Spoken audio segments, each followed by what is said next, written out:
Welcome to special analysis. Rama Mandava. ఈరోజు అనాలిసిస్లో భాగంగా మనం తీసుకోబోతున్న టాపిక్ ఏంటంటే, ఈరోజు అనాలిసిస్కి నేను ఒక టైటిల్ పెట్టడం జరిగింది. లోకేష్ చెప్పాడంటే చేస్తాడంతే అని చెప్పేసి నేను టైటిల్ పెట్టాను. ఆ అంశం గురించి మనం మాట్లాడుకునే ప్రయత్నం చేద్దాం. చాలాసార్లు మనం టైటిల్లో పెట్టిన విధంగా లోకేష్ తాను ప్రూవ్ చేసుకునే ప్రయత్నం చేశాడు.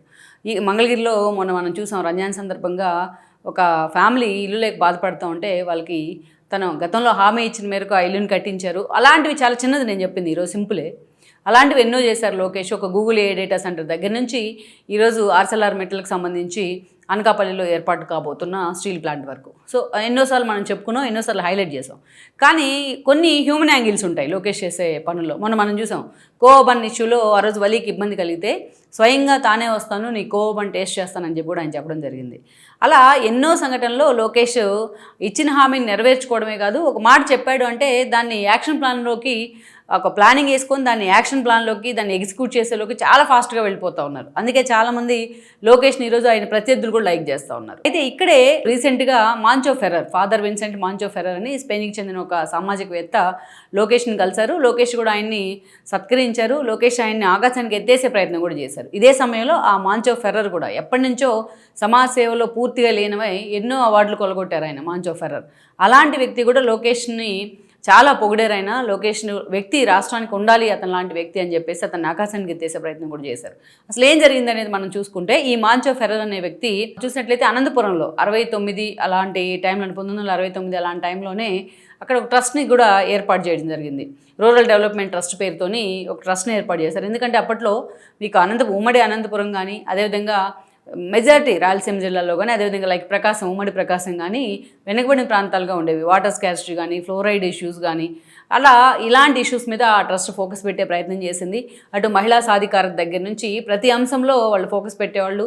విద్యార్థులకి చదువు పరంగా డిజిటల్ తరగతులు ఏర్పాటు చేయడం కానీ, అదేవిధంగా వైద్య సాయం కానీ, అదేవిధంగా ఆర్థిక సాయం కానీ, ఇలాంటివన్నిటి మీద ఫోకస్ పెట్టి ఎంతోమంది పిల్లలకు రూరల్ బ్యాక్గ్రౌండ్లో కనీసం వస్తువులు లేక బాధపడుతున్న వాళ్ళందరికీ కూడా వసతులు కల్పించడం కానీ, ఇళ్ళు నిర్మించడం కానీ, ప్రభుత్వంతో టైఅప్ అయ్యి చాలా కార్యక్రమాలు చేసింది ఆ సంస్థ, అతను పెట్టింది.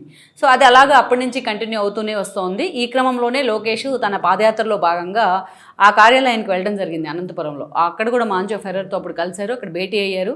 సో ప్రభుత్వంతో మా పార్టీ అధికారంలోకి వస్తే ఏదైతే ఈ సేవలు విస్తరిస్తాం మేము, అటు స్కిల్ డెవలప్మెంట్ దగ్గర నుంచి మహిళలకు సాధికారత కల్పించే విధంగా కూడా పూర్తి స్థాయిలో ఈ సంస్థ సేవలను విస్తరిద్దామని చెప్పి ఆ రోజు లోకేష్ వాళ్ళకి హామీ ఇచ్చారు.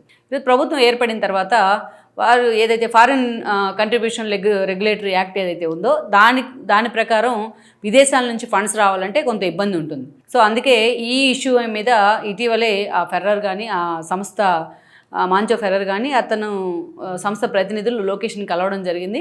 చాలా సీరియస్ ఇష్యూ అది. ఎందుకంటే స్వచ్ఛందంగా వాళ్ళు ఇన్ని సంవత్సరాలుగా సేవ చేస్తూ ఉంటే కేంద్ర ప్రభుత్వం తీసుకున్న కొన్ని నిర్ణయాల కారణంగా ఈరోజు ఆ ట్రస్ట్ ద్వారా సేవలు అందించలేకపోతున్నారు, నిధుల కొరత ఏర్పడుతూ ఉంది. ఈ క్రమంలోనే వాళ్ళు లోకేష్ని కలవడం, లోకేష్ వెంటనే దాన్ని పరిష్కరిస్తానని కూడా వాళ్ళకి హామీ ఇచ్చారు.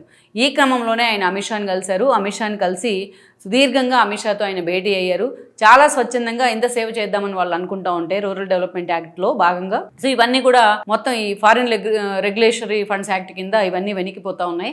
అందుకనే మీరు దీని మీద ఫోకస్ పెట్టాలని ఆయన అమిత్ షాని రిక్వెస్ట్ చేసిన క్రమంలో వెంటనే అమిత్ షా తన పేషీకి అధికారులను పిలిపించుకున్నారు. వాళ్ళందరితో కూడా మాట్లాడారు.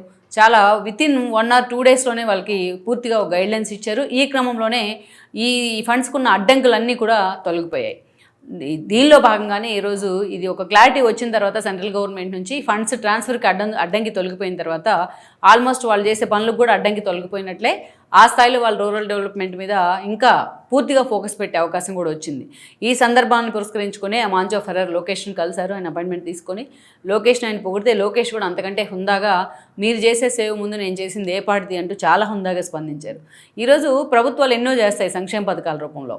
అలా ప్రభుత్వాలు చేయని మారుమూల పల్లెల్లో కూడా ఇలాంటి ట్రస్టులు వెళ్ళగలవు. ఇలా ఎంతోమందికి వాళ్ళ పేరు మీద సాయం చేయగలవు. సో అలాంటి విదేశీ ఫండ్స్ అంటే ఇంకా భారీ ఎత్తున వాళ్ళకి సాయం చేయడానికి కూడా అవకాశం ఉంటుంది.